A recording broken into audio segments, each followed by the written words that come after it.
Bonjour à tous, de retour sur la chaîne Baby la Bricole pour une nouvelle vidéo qui sort un peu des sentiers battus de la récupération et des véhicules pourris, mais en réalité pas tant que ça.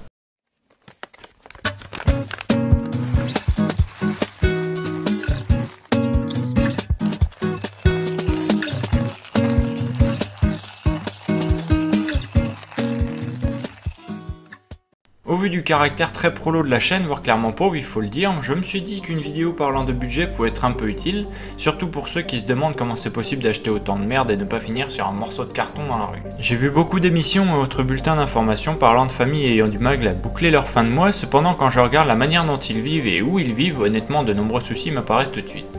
En regardant, il s'agit clairement de mauvais choix de vie qui font que ce plan est extraordinairement hypocrite en considérant que ce ne sont que les conséquences de leur incompétence. On va donc reprendre l'un des bulletins d'information en question qui m'est resté en travers de la gorge honnêtement. Le bulletin est de TF1, alors je vais mettre un truc pour éviter de me faire strike pour copyright parce qu'évidemment quand on est subventionné par l'État, il est évidemment qu'on cherche à chourer du pognon partout où on peut, n'est-ce pas? Avec les loyers plus bas notamment, on pourrait penser la vie moins chère à la campagne. Mais la voiture plombe souvent le budget.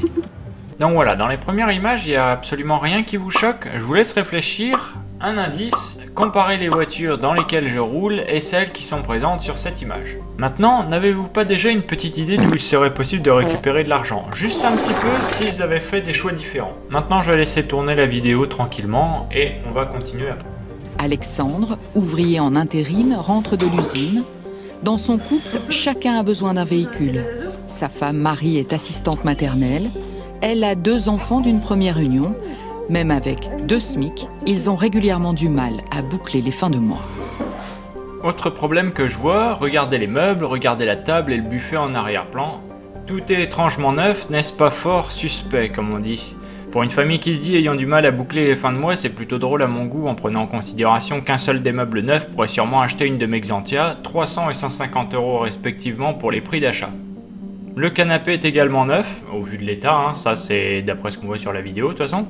Il est facile de dire qu'un canapé c'est au moins 400 voire plus de 1000 €, en sachant que rénover ma Xantia blanche m'a coûté un total de 1200 €, carte grise comprise.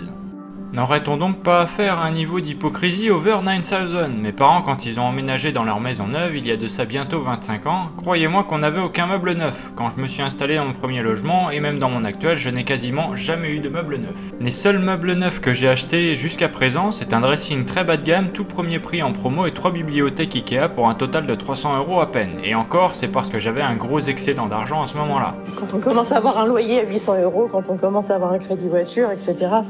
Aujourd'hui, c'est compliqué. Ensuite, la baleine nous dit quand on commence à avoir un loyer de 800 €.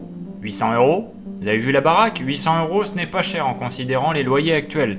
Et crédit voiture? Qui vous a forcé à prendre une bouse neuve en fait? Une daube en plus, une saloperie d'espace 5 avec des options inutiles. Les jantes alu que vous voyez sur les premières images, c'est pas de base, hein, ce sont des options.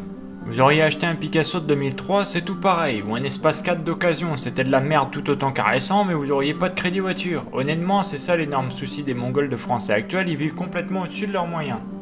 Alors c'est sûr, avec un Picasso de 2003, on peut pas faire le malin devant ses collègues en mode youhou, regardez, des nouvelles voitures, oh là là, qu'est-ce que je suis riche, alors qu'en fait non, t'es endetté à plus de 20 000 balles, espèce de gros con. Si vous avez la moindre dette autre qu'un prêt immobilier, vous faites déjà une connerie. C'est clairement que vous êtes complètement con et que vous n'arrivez même pas à gérer vos finances ou vos pulsions en fait. C'est des finances saines, c'est de n'avoir aucun crédit. Zéro, nada, absolument aucun. Peu importe le taux d'intérêt, que ce soit 1,5, 0,5, peu importe, c'est zéro crédit. Et puis il y a toujours des imprévus. Et du coup, vous, les imprévus, ça vous met dans le rouge direct? Oui. Les lunettes, même avec une mutuelle qu'on paye bientôt 100 € par mois, on est à 343 € de ma poche. Pour 2 paires de lunettes? Pour 2 paires de lunettes pour 2 enfants. On va donc faire le récap. Il parlait de 2 SMIC en termes de revenus, bien qu'à mon avis ils doivent être un tout petit peu plus élevés que le SMIC parce que déjà en intérim on touche plus que le SMIC de base, ça c'est quasiment un truc en général obligatoire parce qu'il y a toujours les congés payés qui sont payés. Immédiatement en fait c'est compté dans le salaire vu qu'on pose pas de congés payés quand on est en intérim. Donc on part sur 2600 € de revenus mensuels en comptant 4 personnes dans le foyer. La maison semble être une 100 m² récente et donc assez facile à chauffer hein, honnêtement. On part donc 2600, moins 800 € de loyer, moins 100 € de mutuelle, moins 300 € d'élec, en sachant que 300 € d'élec c'est quand même beaucoup, c'est vraiment une estimation haute.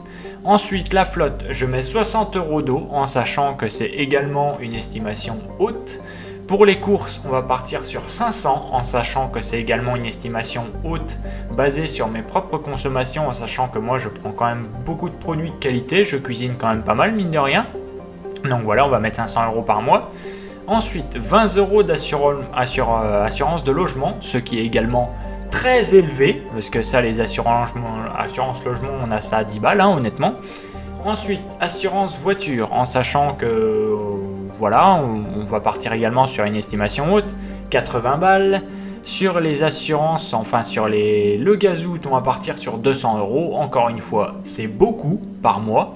On va partir sur la box internet à 45 €, ce qui est également très élevé, en sachant que là, ils peuvent avoir potentiellement 2 forfaits plus une box. Donc forcément, en général, il y a des réductions. Alors ça, c'est très élevé. Ensuite, les forfaits, 2 fois 40 €, ce qui est également plus qu'une estimation haute, hein. À mon avis on va être à 4 fois ce qu'ils devraient payer, hein, clairement, mais pour le but de l'exercice on va leur mettre 80 € de forfait. Voilà la base donc de toutes les dépenses fixes qu'il y a par mois, enfin fixes entre parenthèses, c'est les dus à payer. Après avoir fait tous les calculs et soustrait absolument toutes les dépenses en partant de 2600 € de revenus, on se retrouve avec un total de 415 € par mois. Maintenant, laissez-moi vous dire tranquillement ce que je n'ai pas rajouté dans le calcul de ces finances, c'est le prêt, enfin le crédit plutôt, voiture ou les crédits voiture s'ils en ont deux. En ajoutant les crédits voiture, du coup, d'après les estimations, donc meilleurtaux.com pour un prêt de 11 000 € qui serait une bonne affaire pour un espace 5 à environ 150 000 km, on est à 210 € par mois pendant 5 ans. À présent, avec juste cet exemple, on se rend facilement compte d'à quel point en fait les crédits bagnoles c'est totalement con et c'est quelque chose qu'il ne faut absolument pas faire. Même si vous prenez du LLD ou du LOA, dans tous les cas vous faites niquer parce que vous avez toujours des taux d'intérêt et que ça sert absolument à rien en fait, surtout pour des véhicules qui sont considérés comme littéralement des utilitaires, hein, parce que un monospace, on prend pas un monospace parce qu'on trouve ça cool, c'est pas comme un coupé ou une berline ou un truc comme ça ou un véhicule plaisir. Non, le monospace c'est fait pour transporter des gosses ou aller en vacances.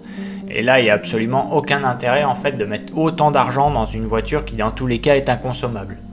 Ainsi, ils auraient pris des véhicules bien plus anciens d'occasion pour moitié moins cher, leurs finances auraient été bien plus stables et ils auraient largement assez de revenus pour pallier à tout imprévu. Pour ma part, c'est de cette manière que je peux me permettre d'acheter autant de merde sans avoir trop de soucis. Enfin, c'est surtout que j'étais encore en CDI car je suis au chômage depuis mars de cette année avec pour projet de reprendre une micro-entreprise. Il y a également le fait que j'ai presque toujours fait du bénéfice sur mes achats de véhicules. La Xantia blanche est partie pour 1500 € alors que les frais totaux ne dépassaient pas les 1200. La Terra est partie pour 1500 alors que les frais totaux n'ont pas dépassé 1100 € en comptant la carte grise. Pour la Mercedes W124, c'était une très grosse perte hélas. Le Sprinter c'est mitigé, en fait le vendeur était un expert du camouflage et il est bouffé par la rouille en réalité, bon ça malheureusement il n'y a rien que je puisse faire là-dessus. Heureusement il m'a rapporté pas mal d'argent cette année, donc s'il rapporte la même quantité l'année prochaine il sera rentable. Je le revendrai sûrement en fin d'année prochaine pour export. De toute façon pour à peu près 1500 € je pense c'est le maximum qui pourra me rapporter là-dessus, il n'y aura absolument rien d'autre à récupérer malheureusement. Au niveau des chiffres, je vous affiche mes finances actuelles en sachant que je vis dans 70 mètres carrés actuellement, proche d'une grande ville et que mon loyer est bas pour les prestations du logement en question. Donc voilà, c'est quand même un peu... au final, il faut réussir à faire de l'optimisation dans tous les cas. Et encore, le budget n'est pas totalement optimisé parce qu'il y aurait largement de quoi faire encore plus d'économies, notamment sur la box et le forfait, ça c'est sûr, il va falloir que je change bientôt.